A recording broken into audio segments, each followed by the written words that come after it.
Well, what you have to remember about me is that I grew up in a culture where Maori culture was very important to our cultural heritage and our knowledge of things, and so you might say that there was quite a lot of costume in our lives. And I think I was always very interested in dress and what people wore. Also because I came out of a background where our mothers made our clothes. You couldn't buy clothes off the peg in the South Island of my childhood. Your mother made your clothing. Sometimes she used furnishing fabric. My mother did. If she found a pattern in a furnishing fabric shop, next thing you knew you were wearing a shirt of it or a dress. So I naturally at art school wanted to dress myself and dress the models. I always preferred to dress them. And I like with my models to get them to talk a bit about what the dress might mean.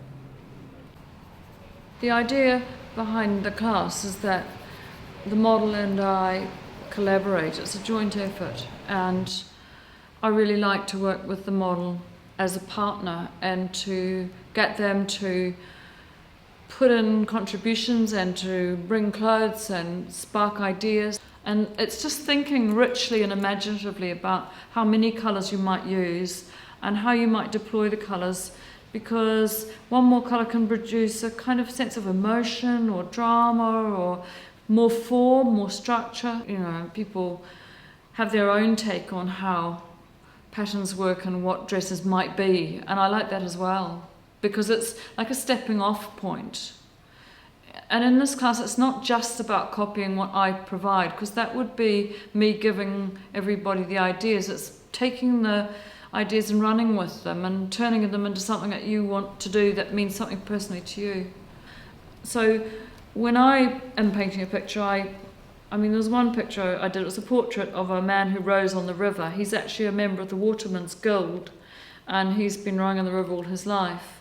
And competitively as well. And when I went to paint the portrait, I said, okay, get out your rowing kit and let's have a look at it.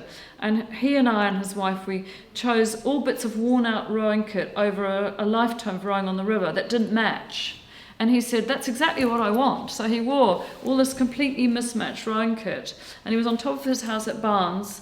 And in the end, I had him actually suspended over the river, because I said, you spent your life on the river, and the river was below us. It was terribly beautiful, and they liked surrealist painting, so I actually put him in this modernist chair on the river, and it works actually. It's mad, but it works. And it was just the loveliest example of how you might use clothing. And we had a preliminary meeting where we talked about all the clothing that could be possible, and I went away and thought about it, and then I discussed it with him. So that's always what I do.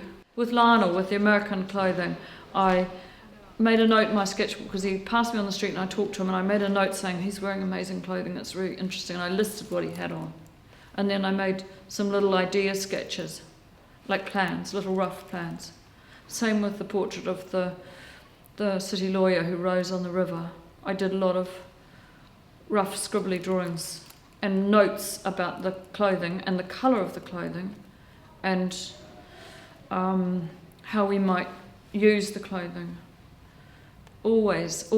And then I go to, well, you can't now, but I go to the National Gallery and have a roam around and think about how I might use the imagery, how I might put it together.